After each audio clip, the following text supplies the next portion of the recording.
Olá pessoal, tudo bem com vocês? Eu sou o professor Pedro e hoje teremos mais uma aula de História. Na aula passada, nós conhecemos alguns acontecimentos da Segunda Guerra Mundial. Hoje, iremos continuar sobre esse assunto, ok? Vamos ver os desdobramentos da Segunda Guerra Mundial. Vamos lá? Para que vocês possam acompanhar aí da casa de vocês, eu peço que abram a apostila 2 na página 171. Prontos? Bom, a partir de 1942, nós vamos ter uma reviravolta na história da Segunda Guerra Mundial. Os aliados conseguiram vitórias importantíssimas que mudaram os rumos da guerra. Se vocês se lembrarem da última aula, o grupo dos aliados, essa aliança, foi fortalecida com a adesão dos Estados Unidos, após o ataque de Pearl Harbor, que os Estados Unidos declararam guerra também. Então, fortalecidos com a adesão dos Estados Unidos, eles detiveram a ofensiva dos alemães no norte da África, vencendo os alemães, então, na Batalha de Al-Alamein, que ficou conhecida por ocorrer no Egito, ok? Então, assim, eles tiraram do eixo o controle sobre o mar Mediterrâneo e invadiram a Itália. Então, passaram a atacar, ok? Uma resposta, uma reação. Em 1943, os soviéticos, que passaram a ser atacados também pelos alemães, venceram os alemães na Batalha de Stalingrado. O exército de Stalin partiu rumo à Alemanha. Então você tem uma reação dos dois lados. A Alemanha, que a princípio se deu muito bem atacando apenas na frente ocidental, a partir do momento que ela se divide em duas frentes e a partir do momento que Estados Unidos entra no confronto, essa guerra vai mudar de rumo, ok? Bom, à medida que avançava os exércitos dos soviéticos, eles libertavam as populações, eles libertaram a Bulgária, a Hungria, a Tchecoslováquia, libertaram a Polônia, a Romênia, ok? Que até então eram dominadas pelos nazistas. Esses países, mais tarde, passaram a ser países comunistas, devido a essa influência da libertação promovida pelos soviéticos. Avançando um pouquinho na história, em maio de 1944, uma grande ofensiva aliada partiu da Grã-Bretanha em direção à França. Se vocês se lembrarem, a França tinha sido dominada também, com o objetivo de libertar a França do controle nazista. O desembarque aliado na região da Normandia, esse evento ficou bastante conhecido, a Normandia, no norte da França, ocorreu no dia 6 de junho e foi batizado pelos comandantes, o nome dessa operação ficou conhecido como Dia D. Então, o Dia D foi o dia que os aliados começaram a libertação da França, da dominação nazista. À medida que os aliados avançavam para o sul, diante dos combates, o país foi se libertando. Então, a partir das batalhas que foram travadas com os nazistas, aos poucos a França estava sendo libertada. Libertada a França, as tropas aliadas partiram rumo à Alemanha para tentar acabar com o foco do problema. Eles tinham que acabar de vez com essa guerra, certo? Era a proposta. Embora a Batalha de Stalingrado, vale reforçar, tenha tido grande importância para a derrota das tropas nazistas, foi uma imensa derrota para os nazistas, nos países liberais, países que não eram comunistas, ela foi praticamente ignorada por filmes e livros produzidos sobre guerra. Então, a maioria dos filmes e livros comercializados no mundo ocidental tratavam como a batalha e a vitória mais importante, praticamente como a única, o dia D, a libertação da França, uma reação dos aliados. deixando de lado a retratação dessa batalha de Stalingrado, que foi uma dura derrota para Adolf Hitler, né, para seus exércitos. Então, né, só reforçando, nesses países o desembarque na Normandia, né, chamado de AD, foi escolhido como um marco da decadência nazista, como se fosse a reviravolta da história, né? Já para o ponto de vista dos soviéticos, a Batalha de Stalingrado era o ponto-chave da virada da guerra, ok? Pensamos o seguinte, as duas frentes foram muito importantes para acabar com o nazismo, que era o problema do momento, né? Em abril de 1945, Mussolini, que ainda resistia no norte da Itália, foi morto por guerrilheiros da resistência italiana. Já em maio, né, já sem Hitler no comando, né, tudo aponta para que ele tenha se suicidado, né, no final de abril, né, ele se suicidou no final de abril. A Alemanha, já em maio, então, sem esse comandante, assinou a rendição, ok? Então, da parte da Itália e da Alemanha, já estava tudo encerrado, né? Esta é uma imagem muito conhecida, né, nas ruínas do parlamento alemão. É uma foto de 1945, um soldado soviético que hasteia a bandeira, né, da União Soviética nas ruínas do parlamento alemão. É uma declaração de vitória, né, dos soviéticos. Bom, como eu tinha apontado anteriormente, a guerra tinha acabado para a Itália e para a Alemanha. Porém, ainda existia uma resistência japonesa, né? O eixo ainda tinha um membro que estava em guerra. Em maio de 1945, restava só uma frente de combate, que era o Sudeste Asiático. O Japão, que ainda resistia, né, tinha sofrido grandes derrotas. A sua rendição era uma questão de tempo, ok?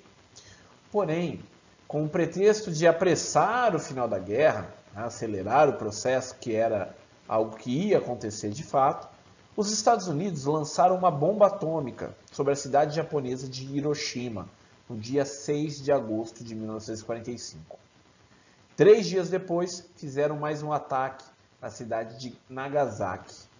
A destruição e as centenas de milhares de mortes causadas pelas bombas levaram os japoneses a se render em 19 de agosto de 1945.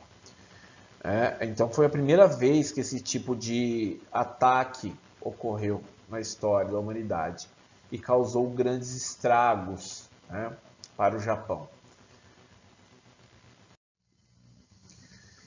Esse fato tinha muito a ver com o caráter simbólico também, né? Os Estados Unidos mostrando para o mundo o poder que eles tinham, as armas que eles tinham, e que não seria interessante ninguém se meter com os Estados Unidos, que o prejuízo seria grande, né? Então isso era para demonstrar poder, certo? O Japão continuou a sentir os efeitos da bomba, mesmo décadas depois de ter se rendido. Além da destruição material, temos que pensar que a radiação que foi liberada pela bomba causou mutações genéticas cancerígenas em milhares de sobreviventes. Essa foto é uma das fotografias que mostram, né, os estragos causados, né, pelas bombas atômicas. Bom, com o fim da guerra, nós temos que pensar um pouquinho no que foi causado de consequência nessa Segunda Guerra Mundial. A rendição do Japão pôs fim, de fato, aos conflitos, mas não apagou o trágico saldo dessa guerra. Vamos pensar o seguinte, pessoal, 40 milhões de mortos, dos quais cerca de 6 milhões eram judeus, sistematicamente perseguidos e eliminados em todas as regiões sob domínio nazista. Nós damos o nome para isso para esse evento, né, para esse fato de holocausto. Né? Também tivemos 30 milhões de feridos. Também podemos apontar o temor da destruição nuclear, iniciado com o lançamento das bombas atômicas sobre o Japão. Né? Mal os combates terminaram, teve início um novo conflito, né, entre dois dos vitoriosos nessa Segunda Guerra Mundial, que foi Estados Unidos e União Soviética. Temos aí dois líderes de grupos político-econômicos antagônicos. Um representante do mundo capitalista, outro do mundo socialista. Né? Então, acabou a Segunda Guerra Mundial, nós vamos ter um novo mal-estar, né, na civilização, que é esse conflito ideológico, né, tentativa de provar uma hegemonia, né, que passou a ser a chamada Guerra Fria. Esse confronto, então, no campo da ideologia, né, a corrida espacial, nós vamos aprender mais para frente esse assunto. Tá? Então, acabou a Segunda Guerra Mundial e as pessoas perceberam o poder que essas duas potências tinham em armamentos, e o mundo passou a temer uma terceira guerra mundial entre essas duas potências, né, que poderia causar estragos incalculáveis. Né? Para alguns historiadores e antropólogos, os ataques a Hiroshima e Nagasaki foram considerados um lance inicial da Guerra Fria, ou seja, uma demonstração de força dos americanos, como eu já tinha comentado antes, para intimidar os soviéticos, cuja área de influência se ampliou durante a Segunda Guerra Mundial, principalmente no Oriente. Né? Por cerca de 40 anos, o mundo temia que um novo conflito nuclear entre essas duas superpotências destruísse o planeta. Né? Pelo poderio das armas, a destruição poderia ser muito maior do que as duas primeiras guerras mundiais. Ao lado, aqui eu trago uma fotografia, né, também de uma bandeira dos Estados Unidos, né, declarando vitória dos Estados Unidos em territórios libertos. Ok? Antes de finalizar a aula de hoje, vamos resolver juntos a atividade 2 da página 173. Leia o trecho a seguir. Há quem diga que guerra é guerra, vale tudo. Outros afirmarão que cometeram crimes horrorosos apenas porque seus chefes ordenaram. Afinal, homens normais que adoravam seus filhos, cuidavam de animais e davam dinheiro a campanhas de caridade, transformaram-se em verdadeiros monstros. Resta saber se as horríveis condições da guerra criaram esses monstros ou apenas os libertaram da fachada civilizada do homem. Né? Vamos interpretar então, a proposta é: interprete a parte grifada do fragmento. Né? Que reflexão o autor propõe? Bom, de acordo com o texto, né, e com a parte grifada, o autor propõe uma reflexão sobre as responsabilidades individuais, né, a responsabilidade de cada um nessa guerra. Será que as atrocidades cometidas pelos indivíduos podem ser atribuídas ao contexto? É culpa do contexto histórico? Ou culpa dos comandantes? Ou a culpa é da brutalidade que estava em cada um dos participantes e se manifestou livremente naquela oportunidade? Né? Então, é algo que nós podemos refletir também sobre os tempos atuais. Né? Nós estamos presenciando, né, assistimos no noticiário vários atos de barbaridade das pessoas. Né? E será que então isso é culpa das ideologias, culpa do contexto? Ou será que é algo que já está, né, que faz parte das pessoas e elas se sentem motivadas, né, por alguns líderes?